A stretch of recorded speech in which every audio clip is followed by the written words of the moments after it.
하나님 말씀 시편 71편 9절과 18절을 제가 봉독하겠습니다. 늙을 때 나를 버리지 마시며 내 힘이 쇠약할 때 나를 떠나지 마소서.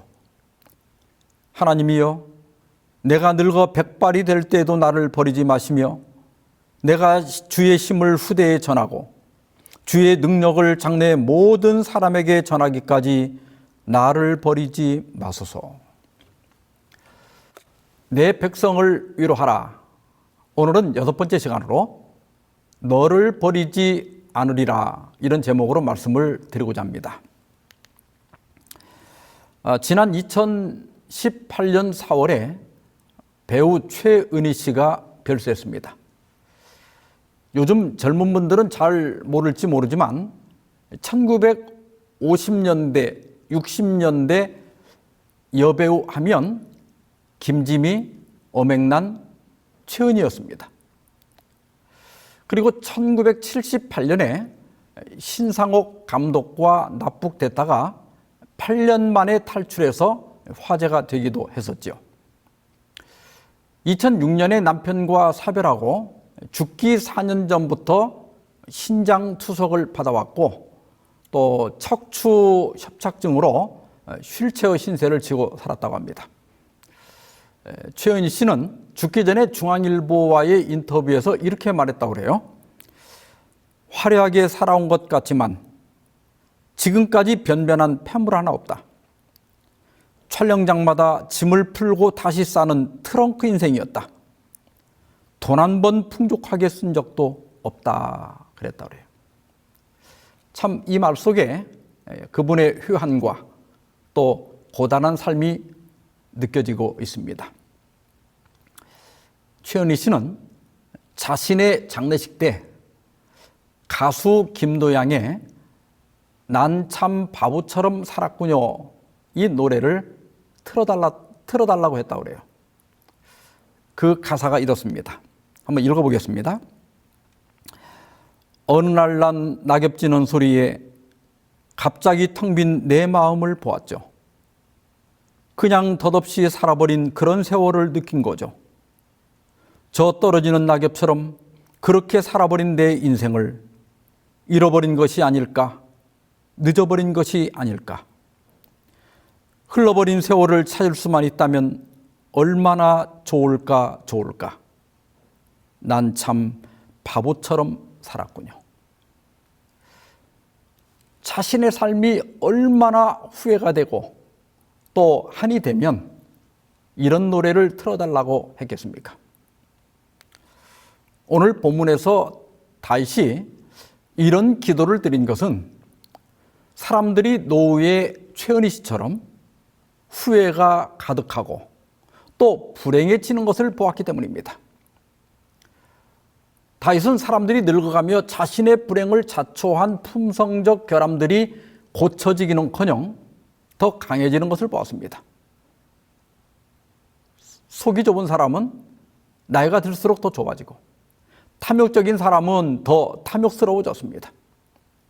질투심이 많은 사람은 질투심이 더 강해지고 말이 많은 사람은 잔소리가 더 심해졌습니다.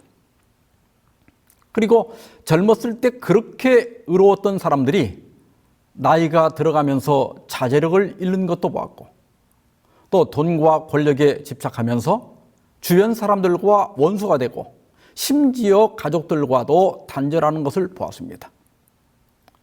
또 어떤 사람은 사탄에게 완전히 사로잡혀서 하나님의 교회를 배반하고 하나님을 대적하고 원수들의 조롱거리가 되는 것을 보았습니다. 또 치매로 평생 쌓아온 존엄과 명예가 무너지는 것도 보았습니다. 다윗은 자신의 노후를 생각할 때 염려하지 않을 수가 없었습니다. 그래서 그는 늙어 백발이 되고 힘이 쇠약해졌을 때 하나님께서 자기를 버리지 말아달라고 간구하였습니다. 사람이 늙으면 신체의 변화가 일어나게 되고 이에 따라서 심리적 변화도 일어나게 됩니다. 시력은 40세부터 떨어지기 시작하고 청각은 55세, 미각은 50대, 또 후각은 65세 이후에 감소한다고 그래요. 특히 신경 전달 세포가 감소하면서 운동 반응이라든지 또 반응하는 시간, 문제 해결, 기억력, 또 정보 처리가 둔화된다고 합니다.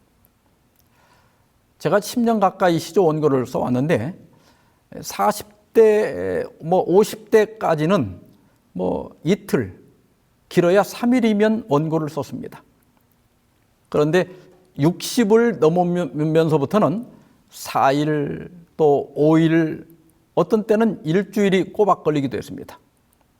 그래서 이제 그만 써야겠다, 그런 생각을 했습니다. 세월에 장사가 없는 것입니다. 그리고 이 지능은 유동성 지능과 결정성 지능으로 나누어지는데, 유동성 지능이라고 하는 것은 전혀 경험하지 못한 문제를 해결하는 능력이고, 결정성 지능은 이미 경험한 문제를 해결하는 능력입니다.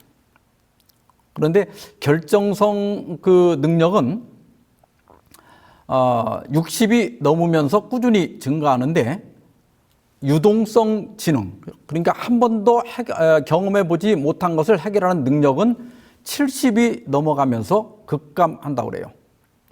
그래서 여러분, 보청기를 착용한다든지 또 인터넷 뱅킹을 이용한다든지 또 카카오 택시 이런 걸 통해 이런 앱들을 사용한다든지 이런 것들은 60세 이전부터 사용을 해야 나중에도 사용할 수가 있다고 합니다.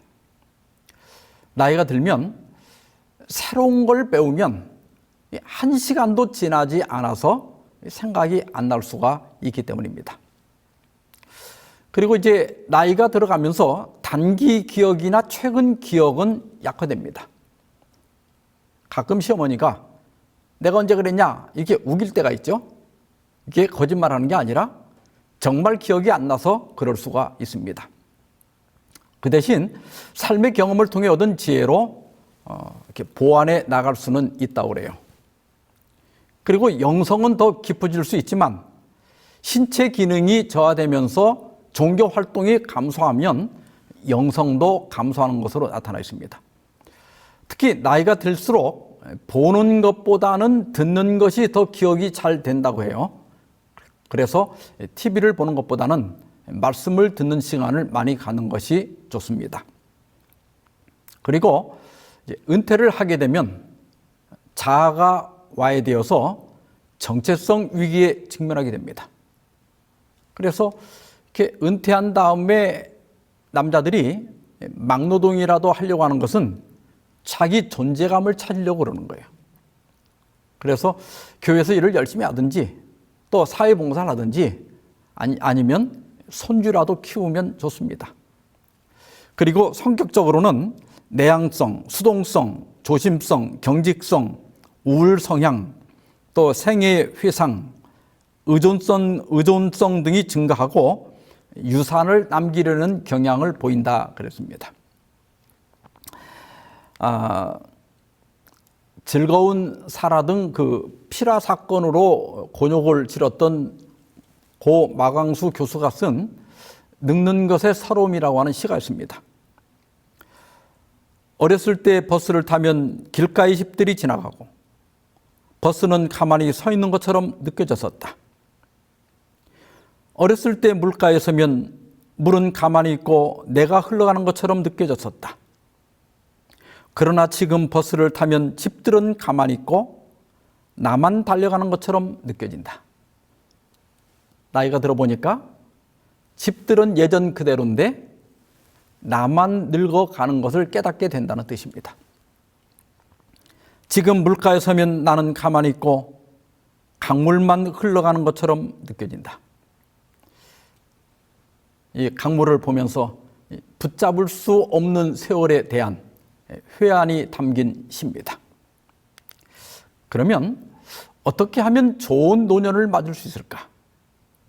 먼저 좋은 노년이란 어떤 것인가 여기에 대해서 잠깐 알아보도록 하겠습니다. 잠언 16장 31절에 보면 백발은 영화의 멸류관이라 공의로운 길에서 얻으리라 그랬습니다. 여러분, 늙어간다는 것이 나쁜 것은 아닙니다. 늙기 전에 죽은 자들이 얼마나 많습니까? 전도서 9장 4절에 보면 산 개가 죽은 사자보다 낫다고 했습니다. 여러분, 내가 늙었다는 것은 지금까지 살아남았다는 뜻이에요. 그리고 백발은 공의로운 길에서 얻는다고 했으니 또 잘 살았다는 뜻입니다. 그래서 여러분, 늙는 것은 패배가 아닙니다. 백발은 영화의 면류관이라고 했습니다. 거울에 비친 흰머리나 또 빠진 머리, 주름살은 오늘까지 살아남은 승리의 면류관입니다. 그래서 늙어가는 것을 슬퍼하지 말고, 그래, 잘 살았다, 이렇게 자신을 위로하시기 바랍니다. 사회심리학자인 레이처는 노년기 심리 적응에 5가지 유형이 있다는 것을 발견했습니다. 먼저는 성숙형인데, 늙어가는 자신을 있는 그대로 받아들이고 지나온 생애의 불운과 실패보다 성공과 행운에 더 비중을 두며 지나온 삶과 지금의 삶 모두에 감사하는 사람입니다. 두 번째는 은둔형입니다.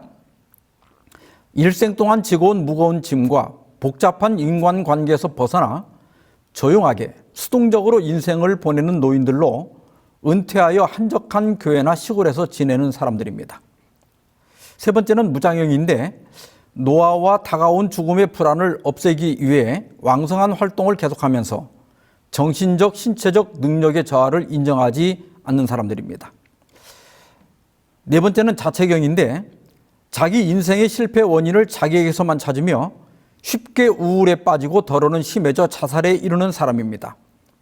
다섯 번째는 분노형인데, 자기 인생에서 성취하지 못한 것만 과장해서 생각하며 모든 것을 부모, 형제, 배우자, 자녀, 시대, 돈 탓으로 돌리고 원망하는 사람입니다. 여기 5가지 유형 가운데 성숙형이나 은둔형, 또 무장형은 성공적으로 노년에 적응한 사람들입니다. 이런 분들은 나름대로 긍정적이고 행복한 노후를 보내게 됩니다. 그런데 자책형과 분노형은 적응에 실패한 사람들로, 자책형은 우울증에 빠지기가 쉽고 또 불행하게 삶을 마감할 가능성이 높습니다. 분노형은 나중에 고령이 되고 돈이 떨어지면 친구는 물론 가족들에게도 환영받지 못하는 고독한 노후를 보낼 수 있습니다. 만약 여러분이 자책형에 속한다면 자신의 실패나 불행이 정말 내 탓인지 따져볼 필요가 있습니다. 대개 이런 분들이 진실하고 정직한 분들이 많습니다. 그래서 남에게 조금도 피해를 끼치지 않으려고 해요. 그 대신 이 감정에 찌꺼기가 많습니다. 이런 부정적인 생각을 자꾸 버리는 연습을 하는 것이 좋습니다. 분노형은 다른 말로 하면 원망형입니다. 배우자나 자식들에 대한 원망과 분노가 많아요. 내가 시부모 또 시댁 식구들에게 어떻게 했는데 이제 와서 남편이 그럴 수 있냐? 또 내가 자식들을 어떻게 키웠는데 늙은 나를 찾아오지도 않는다. 또 용돈도 주지 않는다. 근데 그 말들이 맞긴 맞는 말이에요. 그런데 계속 이렇게 화를 내는 것이 전혀 도움이 안 됩니다. 오히려 그럴수록 더 멀어지게 돼 있어요. 물론 내가 많이 베푼 건 사실이지만 또 그러면서 내가 잘못한 것은 없나, 이 반성도 해봐야 됩니다. 자기 잘못을 일정 부분 인정할 때 그때 문제가 해결되기 시작합니다. 그래서 기도할 때도 원망이나 또 남 탓보다는 그들이 일부러 저러는 게 아니고 몰라서 저러는 겁니다. 다 내 잘못입니다. 이렇게 기도를 해보시기 바랍니다. 그러면 해결의 실마리가 잡힐 수 있습니다. 김영수님이 쓴 고독이 사랑에 닿을 때란 책이 있는데 여기에 이런 글이 있습니다. 늙고 있다는 것이 기쁨일 수 있다는 것은 얼마나 다행스러운 일인가. 뒤를 돌아보면서 덧없음의 눈물만 흘리거나 남을 원망하면서 삶에 대한 허무감에 젖지 않고 지금의 나를 있게 한 성스러운 존재와 가족들과 이웃들에게 고마운 마음을 일구면서 미소를 지을 수 있다는 것은 정말로 기쁜 일이다. 이분은 성숙형입니다. 과거는 흘러간 대로 두고 한 생명으로 태어나서 저 푸른 하늘과 빛나는 태양, 또 달과 별들, 또 안개가 이렇게 피어오르는 산, 또 물가에 피는 물 한 개 피는 강, 또 푸른 숲을 바라볼 수 있었다는 그 사실만으로도 감사하는 사람입니다.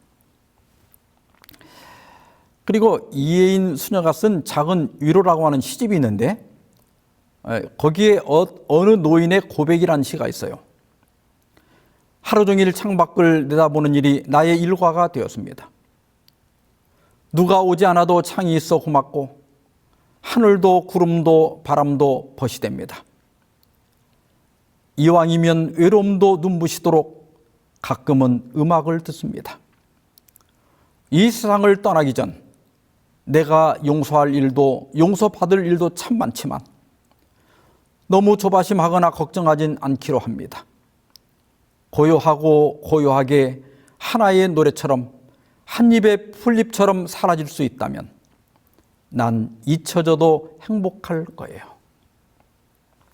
이분은 은둔형이에요.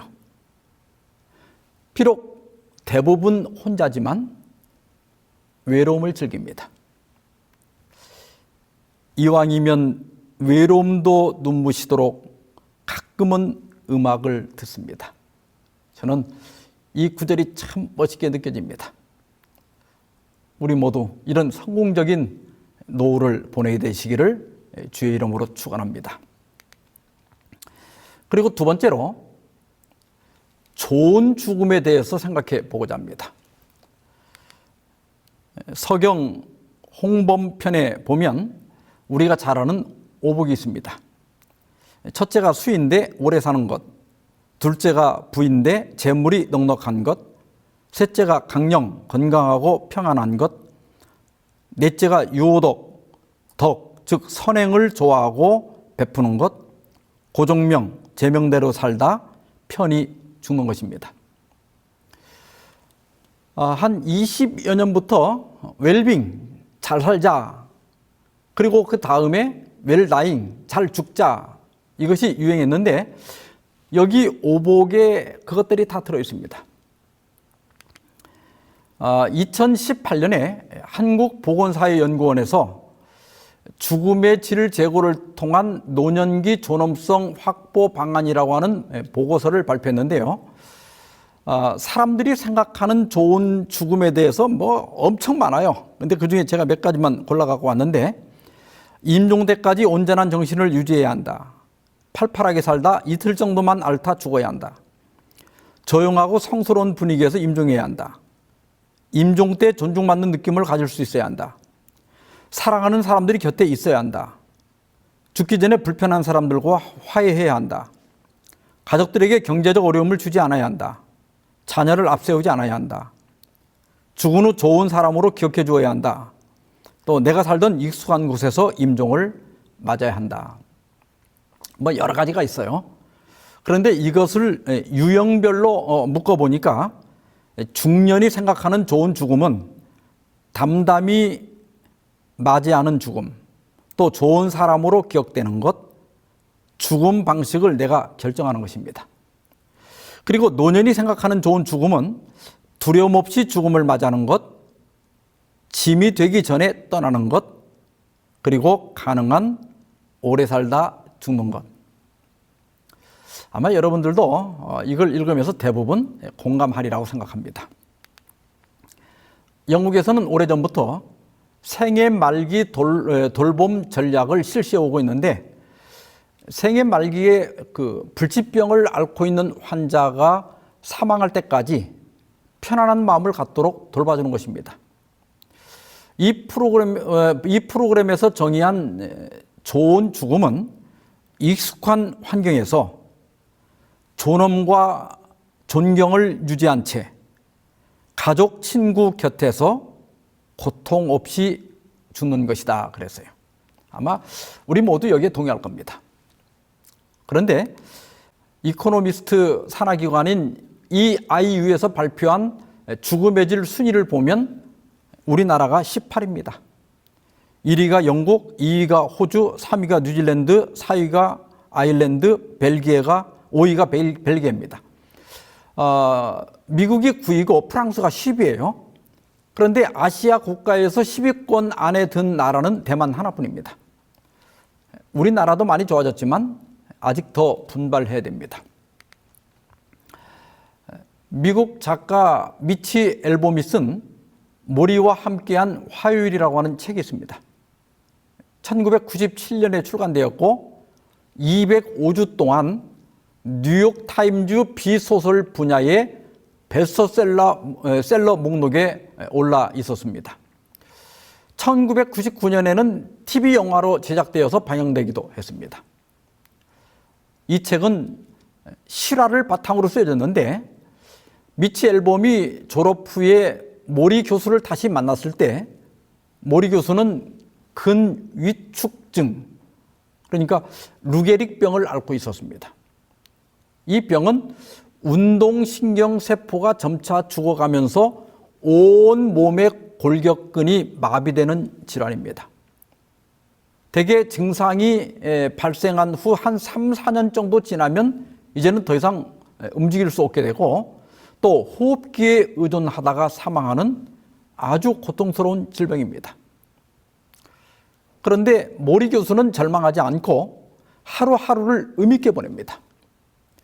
ABC TV를 통해서 시청자들에게 인생의 가치를 일깨워주고, 매주 화요일마다 침상에 누워서 그의 제자인 앨범에게 세상, 또 자기 연민, 후회, 죽음, 가족, 돈, 결혼, 용서, 이렇게 한 13가지 주제를 가지고 진지한 인생 강의를 합니다. 그리고 마지막 14번째 화요일에 작별 인사를 나누고 밝은 얼굴로 세상을 떠납니다. 미치 앨범은 말합니다. 어떻게 죽어야 할지 안다면 어떻게 살아야 할지를 안다. 이 말은 잘 죽으려면 잘 살아야 한다는 뜻입니다. 좋은 죽음은 운이 좋아서 맞는 것이 아니라 평소에 잘 살아야 좋은 죽음을 맞을 수 있다는 겁니다.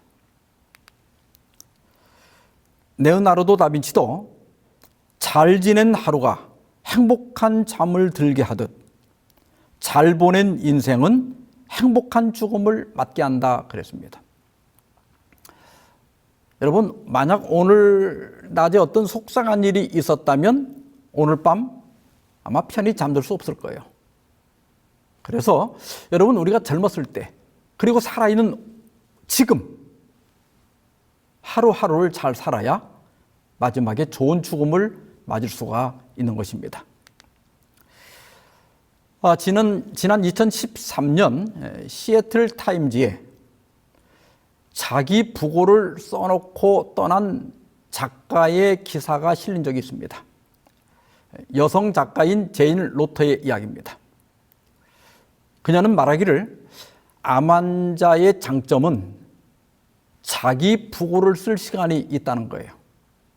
그리고 남편에 대한 인사, 또 딸에 대한 마지막 조언을 했습니다. 그 기사의 끝부분을 제가 좀 읽어보면, 로터는 내가 바꿀 수 없는 일로 슬퍼하는 대신 나의 충만했던 삶에 기뻐하기로 결정했다. 태양, 달, 호숫가의 산책, 내 손을 쥐던 어린아이의 손, 이 신나는 세상으로부터 영원한 휴가를 떠나는 것이라고 적었다. 로터는 이 아름다운 날 여기 있어서 행복했다. 사랑을 담아 제인이라고 부고를 끝맺었다. 100세 시대를 앞두고 정말 아쉽게도 불과 환갑의 나이로 세상을 떠났지만 참 아름답게 인생을 마무리했다고 생각합니다. 이런 좋은 죽음을 우리가 어떻게 하면 맞이할 수 있을까? 그건 뭐예요? 잘 살아야 됩니다. 그래서 세 번째로 좋은 삶에 대해서 좀 생각해 보고자 합니다. 좋은 삶에 대한 정의가 많이 있겠지만은 시간 관계상 가장 중요한 네 가지 요소를 말씀드리고자 합니다. 첫째는 건강관리입니다. 건강한 삶을 살기 위해서는 건강식, 규칙적인 운동, 평안한 마음가짐, 건강검진 등 건강관리를 해야 한다. 입맛 하나 못 이겨서 해로운 음식에 쓰러지는 사람이 있어요. 과식이나 또 간식도 중단해야 됩니다. 그런데 우리 교인들은 건강식은 그럭저럭 하는 편이에요. 근데 저를 비롯해서 많은 분들이 운동을 잘 안 합니다. 노화는, 즉 이 늙어가는 것은 막을 수 없지만 노쇠는 늦출 수 있다고 그래요. 노쇠라고 하는 것은 일상생활에 지장이 있을 정도로 신체 기능이 저하된 상태입니다. 그래서 나이가 들수록 근육 운동을 하고 또 근육을 늘리기 위해서 단백질 섭취를 잘해야 한다고 합니다. 저도 은퇴 후에 규칙적으로 운동을 하고 있는데 유연성 강화 운동, 그러니까 스트레칭, 이걸 잘 해야 되고, 그 다음에 걷기나 달리기 같은 유산소 운동, 그리고 근육 운동, 이것이 운동의 3대 요소라고 그래요. 이것을 나이가 들수록 열심히 해야 됩니다. 특별히 근육 중에 나이가 들수록 허벅지 근육이 중요하다고 그래요. 그래서 이 스쿼트라고 아시죠? 이렇게 앉았다 일어났다 하는 운동, 이걸 하루에 꼭 10분씩 하는 것이 좋다고 합니다. 조선일보에 보면 하루에 10분씩 하체 운동을 하면 건강 수명이 5년이 늘어난다고 했어요. 그리고 근육이 연금보다 강하다 그랬습니다. 노후를 위한 연금보다는 근육을 키우는 게 더 도움이 된다, 이런 뜻이에요. 이 기사에 보면 치매 직전의 노인들에게 하루에 10분씩 4년간 하체 운동을 시켰더니 그중에 절반이 치매가 멈추고 정상으로 회복되었다는 겁니다. 그리고 이 하체 근육이 튼튼해야 낙상 사고도 줄일 수 있고 교회도 다닐 수 있고 사회 활동도 할 수 있습니다. 이렇게 자꾸 활동을 해야 우울증도 예방이 된다고 그래요. 그래서 이 운동 안 하시던 분들은 오늘부터 꼭 하시기 바랍니다. 두 번째는 재정관리입니다. 여러분, 돈이 나쁜 게 절대로 아닙니다. 신명기 8장 18절에 내 하나님 여호와를 기억하라. 그가 내게 재물 얻을 능력을 주셨음이라 그랬어요. 노후의 이 삶의 질은 돈이 좌우합니다. 아무리 지식이 뛰어나고 영화를 누렸다 해도 말년에 돈이 없으면 삶의 질이 나빠질 수밖에 없어요. 솔직히 저는 목사라서 돈 버는 방법은 전혀 모릅니다. 다만 상식적인 선에서 말씀을 좀 몇 가지 드리면, 먼저 기초자금을 한 1억을 모아야 된다 그래요. 20, 30대 잘 들으세요. 작년 평균 연봉이 300만 원을 넘었다고 하는데 그중에 40%를 저축하면 7년이면 1억을 모을 수 있다고 합니다. 그러니까 적어도 40까지는 1억은 모아야 된다는 거예요. 이렇게 해서 일단 1억이 모아지면 그 다음에 그 돈을 잘 굴려서 늘려가야 됩니다. 돈을 굴리는 방법은 여러분이 저보다 더 잘 알 테니까 제가 말씀드릴 필요가 없다고 생각합니다. 그런데 이렇게 돈을 늘려갈 때 절대 하지 말아야 할 두 가지 원칙이 있는데, 첫째는 공짜를 바라면 안 됩니다. 성경에 내 손으로 하는 일에 복을 주겠다는 말씀이 여러 번 나와요. 네 손으로 직접 하는 일에 복을 주겠다. 가만히 앉아 기도만 하면 하늘에서 돈이 떨어지는 것이 아닙니다. 그리고 도박이라든지 투기라든지 이 행운 절대 바라지 마세요. 복권 사고 또 어떤 편법을 저지르고 또 뇌물을 받고 이거 절대 하지 마세요. 그렇게 돈을 벌 수도 없지만 벌어도 그건 절대로 복이 되지 않습니다. 그리고 빚지지 말라는 거예요. 어떤 분들은 대출 받으면 안 됩니까 하고 묻는 분들이 있는데, 전세나 집을 사기 위해서 대출을 받는 것은 나중에 그 대출금을 갖고 나면 그게 재산으로 남기 때문에 그것은 성경이 금지하는 빚이 아닙니다. 그런데 해외여행을 가거나 또 명품 옷이나 어떤 가방을 사려고 대출을 받거나 마이너스 통장을 만드는 것은 바로 성경이 금하는 빚을 지는 거예요. 저는 지금까지 빚 져본 일이 없습니다. 돈이 없으면 안 쓰고 버티면 됩니다. 수입 안에서 살면 절대로 파산할 일이 없어요. 그리고 3단계로 은퇴가 가까워지면 관리 단계로 넘어가야 됩니다. 이때는 돈을 늘리면 안 돼요. 돈을 늘리기보다는 지금까지 늘려놓은 그 재산을 관리해야 됩니다.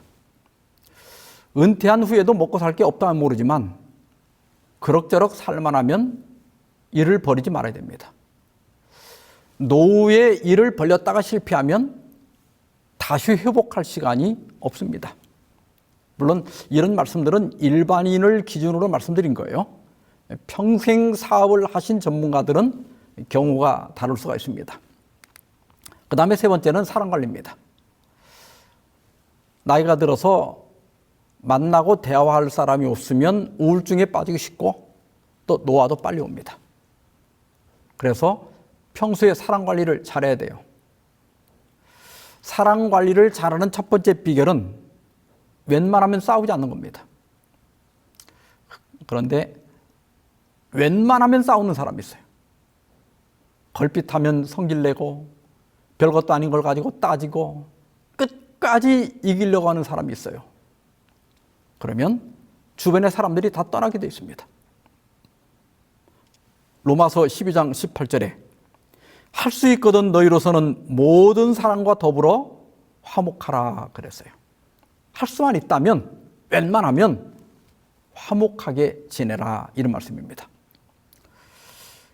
그리고 노년의 곁에 남는 유일한 사람은 배우자밖에 없습니다. 가장 가까이 있기 때문에 가장 상처도 많이 주고받지만 그래도 마지막 내 곁에 남는 사람이 배우자입니다.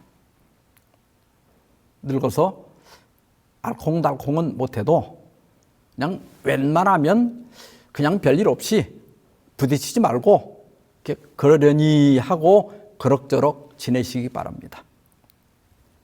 그리고 20살이 넘어서 성인이 되거나 혼인한 자녀들의 삶에 간섭하지 않는 게 좋아요. 부모만 끼어들지 않으면 지들끼리 잘 살 아이들도 부모가 끼어들어가지고 사내 못 사내 하는 경우가 참 많습니다. 늙은 사람들은 늙은 사람끼리 지내면 돼요. 공연히 젊은 애들 삶에 끼어들어서 괴롭히지 마시기 바랍니다. 물론 자신은 도와주려고 하는 거죠. 그러나 도움이 안 되고 방해만 되는 경우가 많습니다. 젊은 애들은 젊은 애들끼리 살게 놔두고 늙은이들은 우리 늙은이들끼리 토닥여가면서 사는 것이 지혜입니다. 또한 적극적으로 친구를 사귀어야 됩니다. 누가 다가오기를 기다리지 말고 내가 다가가는 게 중요해요. 그리고 친구를 사귀려면 시간도 좀 내야 되고 또 어떤 때는 돈도 좀 써야 돼요. 그래서 제가 조금 전에 돈도 좀 모아놓으라고 한 겁니다. 그리고 친한 사람과는 돈거래하지 않는다. 돈거래하는 사람들 보면요, 언젠가는 돈도 잃고 사람도 잃어요. 친구가 정 어려우면 가능한 범위 안에서 그냥 도와주고 끝내는 게 좋습니다.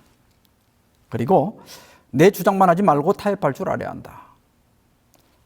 나이가 들고 나면 평생 온갖 경험을 많이 했기 때문에 아는 게 많아요. 그런데 그게 나에게 통한 것이 다른 사람에게도 다 통하는 건 아니에요. 그래서 나이 들수록 너무 잘난 척하지 말고 뭐든지 적당한 게 좋습니다. 대통령 영부인도 했고 미국 연방 상원 의원도 했고 국무장관, 그리고 미국 역사상 최초로 여성 대통령 후보까지 지낸 힐러리 클린턴은 사랑하고 사랑받는 일 이외의 모든 것은 인생의 배경음악에 지나지 않는다 그랬습니다. 그래서 여러분, 사람을 소중히 여기고 또 인연을 소중히 여길 줄 알아야 돼요. 그래야 나이가 들수록 인생이 풍요로워지는 것입니다. 네 번째는 가장 중요한 건데 바로 믿음 관리입니다. 시편 146편 5절에 야곱의 하나님을 자기의 도움으로 삼으며 여호와 자기 하나님에게 자기의 소망을 두는 자가 복이 있도다 그랬습니다. 좋은 삶을 위해서 건강관리도 하고 돈도 모으고 친구도 사귀지만 그러나 정말 끝까지 도움이 될 분은 하나님밖에 없습니다. 부모도 또 배우자도 친구도 언젠가는 내 곁을 떠나갑니다. 돈도 나에게 도움이 안 될 때가 옵니다. 하나님만이 영원히 나의 도움이 되십니다. 임종의 침상에서 위로와 힘과 소망을 줄 수 있는 분은 하나님밖에 없습니다. 그러므로 늘 믿음에 굳게 서시기를 바랍니다. 그리고 홀로 되신 분들도 계시고 또 가족이 있긴 하지만 혼자 지내는 분들도 있죠. 디모데전서 5장 5절 6절에 참 과부로서 의로운 자는 하나님께 소망을 두어 주야로 항상 간구와 기도를 하거니와 향락을 좋아하는 자는 살았으나 죽었느니라 그랬습니다. 이것저것 해봐야 그때 잠깐뿐이고 다 시간 낭비고 돈 낭비입니다. 취미가 신앙이면 제일 좋습니다. 하나님께 소망을 두고 말씀 듣고 기도하고 또 교회 가는 것을 일과로 삼고 취미로 삼으시기 바랍니다. 그러면 외롭지 않을 수 있어요. 오늘 본문에서 다윗은 늙을 때 나를 버리지 마시며 내 힘이 쇠약할 때 나를 떠나지 말아 달라고 간구했습니다. 이것이 또한 자신이 늙어가는 것을 깨닫는 모든 사람들의 기도입니다. 몇 달 전에 안식일 예배를 마치고 여집사님들이 몇 명 모여가지고 얘기를 나누는데 한 분이 그런 얘기를 해요. 다른 건 몰라도 치매는 안 걸렸으면 좋겠어. 엉뚱한 소리나 하고 자식들도 몰라보고 그럼 어떡해? 그러니까 그 옆에 있는 집사님이 맞아. 치매는 절대 걸리면 안 돼. 그래서 제가 옆에서 빙긋이 웃고 있으니까 목사님 왜 웃어요? 그래요. 그래서 제가 그게 바란다고 되나? 누구는 뭐 치매 걸리나? 치매 걸리고 싶어서 걸리나? 다 쓸데없는 걱정이고 그냥 살아요. 만약 내가 치매 걸리면 그건 내가 걱정할 일이 아니고 주변 사람들이 걱정할 일이고 또 하나님이 알아서 하실 건데 뭐하러 미리 걱정합니까? 그래서 우리가 다 웃고 말았습니다.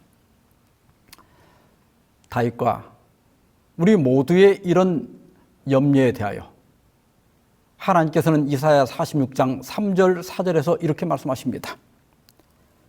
야곱의 집이여, 이스라엘 집에 남은 모든 자여, 내게 들을지어다. 배에서 태어남으로부터 내게 안겼고 태에서 남으로부터 내게 업힌 너희여, 너희가 노년에 이르기까지 내가 그리하겠고 백발이 되기까지 내가 너희를 품을 것이라. 내가 지었은즉 내가 업을 것이요 내가 품고 구하여 내리라. 내가 지었으니 업을 것이요 품을 것이요 구하여 내리라. 이 얼마나 든든한 약속입니까? 요람에서 무덤까지 하나님은 우리와 함께 계실 뿐 아니라 마지막 날에 무덤에서 불러내실 것입니다. 나이가 들어가고 늙어가는 것에 대해 두려워하지 말고 우리 하나님을 신뢰하면서 평안한 삶을 살기를 바라면서 오늘 말씀 마치겠습니다. 기도하십시다. 자비하신 저희들의 하나님 아버지, 나이가 들어가고 육신과 정신이 연약해져 가는 것을 느끼며 허무하고 불안해하는 저희들에게 내가 지었으니 업을 것이고 또 품을 것이고 구하여 내리라는 귀한 약속을 주셔서 감사합니다. 아침 이슬 같고 하루살이 같고 영원한 세월의 한 경점에 잠시 머물다 가는 저희들을 긍휼히 여겨주시고 비록 우리의 육신은 쇠약해지더라도 우리의 속은 날로 새롭게 하여 주시옵소서. 늙고 병들고 가난하고 외로운 주의 자녀들을 돌아보시고 비록 이 땅에서는 힘겹게 살았으나 주의 나라가 임할 때 그 나라로 인도하사 타함이 없는 영광을 누리게 하여 주시옵소서. 이 모든 말씀을 우리 주 예수 그리스도의 이름으로 기도하옵나이다. 아멘.